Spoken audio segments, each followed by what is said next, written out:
All right, Pelicans fans, this is the day you guys have been wanting for a long, long time. It's official. I'm Kyle T. Mosley here with Chris Dodson of the Pelican Scoop.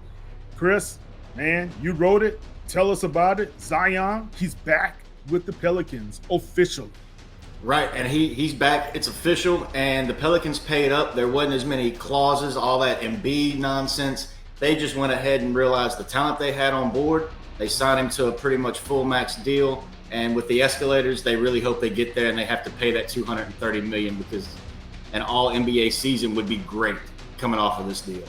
Yeah, definitely, man. You know, Zion's a great young talent, and I don't understand why he would not have signed. A lot of people were saying that it was being in his best interest to be able to look elsewhere. But tell us why it made sense for Zion to be able to return to the Pelicans. I mean, just look at this roster, the playoff team. He was on the bench for that playoff run. He described the excitement and he got and how down he was during rehab, and then coming back into the team during that, just that atmosphere. And he saw the fans, the team. And then you look at the same thing CJ McCollum saw. Brandon Ingram's on this roster. There's a whole lot of reasons to come back and play with this team because they're all in their 20s except for CJ. They've got another decade of contention. They can really just sit at home and they know it's there. Yeah, you talked a little bit about that earlier this week in the piece about having some of the young talent under 25 on the roster. Zion, Herb Jones, Brandon Ingram, Jose Alvarado are a few of the names, plus the young draftees that they just acquired last week. But let's go back to Zion's contract, man. Break it down to us. How can he hit those escalators, or is it better suited to say these are just numbers that are out there? These are the possibilities of the max, but how do you feel about it? And just give us a glimpse of what to expect with this contract. I do not believe he will hit.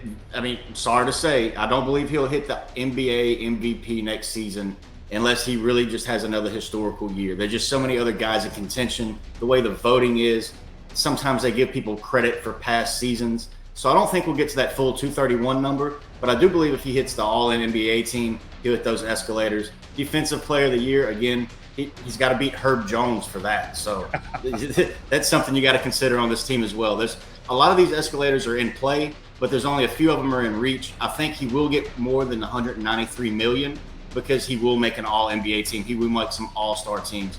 That's no doubt. But NBA MVP, beating out Jokic, beating out Herb Jones for the Defensive Player of the Year, those sorts of things makes it a little less likely that he gets the full $231 million. Well, guys, you heard it from Chris Dodson. He is the man on the beat for the Pelican Scoop. If you guys need to follow us more on our Fan Nation site, you can go to si.com NBA/Pelicans, or you can just type in pelicanscoop.com. It will take you directly to our site. Chris, any last nuggets and notes that you'd like to share with the fans before we sign off? Yeah, the fans should get excited. Maybe they don't get the big trade they're looking for this summer. Again, they don't want to go that far, but this is a signal the team will pay the luxury tax. Gail Benson understands that is a good receipt to pay. She'll write the check for the playoff runs, and this team expects to win playoff series as soon as next season, and they're going to pay for it. Maybe not now, but they will make moves come to the trade deadline to make that upgrade necessary to get them over the top, get them over the edge, and get this city its first basketball championship. They're ready to pay for it. Yeah, definitely. All right, Chris, tell everybody how they can find you on the World Wide Web. Twitter is where I do most of my work, dropping all the Pelicans notes at Doing It Dodson. We also run the Protect the Nest podcast. We'll be starting back up, a few other interviews, bringing people on. So y'all check us out there, and as well at pelicanscoop.com every day for the best news, keeping up with your team. All right.